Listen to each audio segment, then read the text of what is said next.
অনৈতিকভাবে ওয়াকআপ বিল পাশ করার প্রতিবাদে ও তৃণমূলের ষড়যন্ত্রে যোগ্য চাকরি প্রার্থীদের চাকরি বাতিলের প্রতিবাদে এছাড়া ওষুধের দাম বৃদ্ধির প্রতিবাদে প্রতিবাদ মিছিল কংগ্রেসের। বৃহস্পতিবার নবগ্রাম ব্লক কংগ্রেস কার্যালয় থেকে পায়ে হেঁটে মিছিল করে নবগ্রামের বিভিন্ন এলাকা ঘুরে প্রতিবাদ জানায় কংগ্রেসের নেতাকর্মীরা। উপস্থিত ছিলেন নবগ্রাম ব্লক কংগ্রেসের পূর্ব পশ্চিম জোনের কংগ্রেস সভাপতি মীর বাদাম আলী, ধীরেন্দ্রনাথ যাদব, মহিলা নেত্রী লক্ষ্মী রায় চৌধুরী, তাপসী হালদার, যুবনেতা সুজয় ঘোষ সহ বিভিন্ন অঞ্চলের কংগ্রেসের অন্যান্য নেতাকর্মীরা।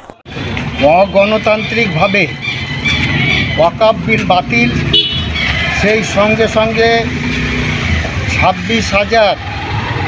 বেকারের চাকরি বাতিল এবং ওষুধের দাম বৃদ্ধির প্রতিবাদে আমাদের পশ্চিমবঙ্গ প্রদেশ কংগ্রেসের নেতা, আমাদের প্রিয় অধীর চৌধুরীর নেতৃত্বে এবং তার নির্দেশে আজ সারা বাংলা জুড়ে যে প্রতিবাদ মিছিলের ডাক দেওয়া হয়েছে,